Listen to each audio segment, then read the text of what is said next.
Hello বন্ধুরা, আসসালামু আলাইকুম। আপনারা কেমন আছেন বন্ধুরা? আশা করি সকলেই আপনারা আল্লাহর রহমতে ভালো আছেন। তো বন্ধুরা, আজকে আমি খুবই গুরুত্বপূর্ণ একটি ভিডিও নিয়ে আপনাদের মাঝে হাজির হয়েছি। তো বন্ধুরা, আপনারা এই ভিডিওটি দেখে অনেক কিছু শিখতে পারবেন এবং জানতে পারবেন।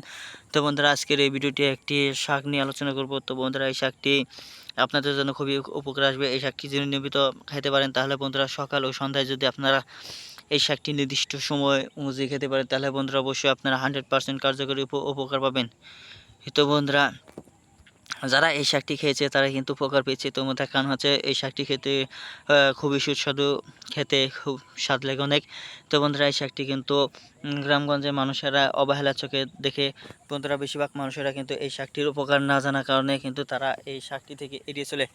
তো বন্ধুরা, এই শাকটি এড়িয়ে চলার কারণে বন্ধুরা তারা কিন্তু বন্ধুরা এই শাকের যে উপকার হয়েছে তারা এই শাকের কিন্তু উপকার পাচ্ছে না।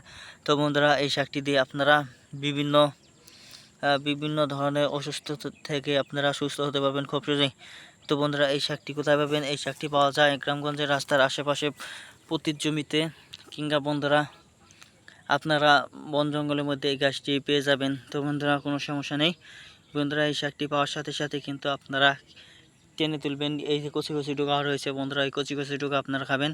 তারপর বন্ধুরা, কচি কচি ডোকাগুলো খাওয়া শেষ হলে বন্ধুরা আপনারা কি করবেন? সকালবেলা ভাজি করে খাবেন, এবং কি বন্ধুরা আপনারা রাত্রিকালে ভাজি করে খাবেন। সকাল সন্ধ্যা যদি বন্ধুরা এরকমভাবে যদি খেতে পারেন, ইনশাল্লাহ আপনারা উপকার পাবেন। ধন্যবাদ আপনাদেরকে।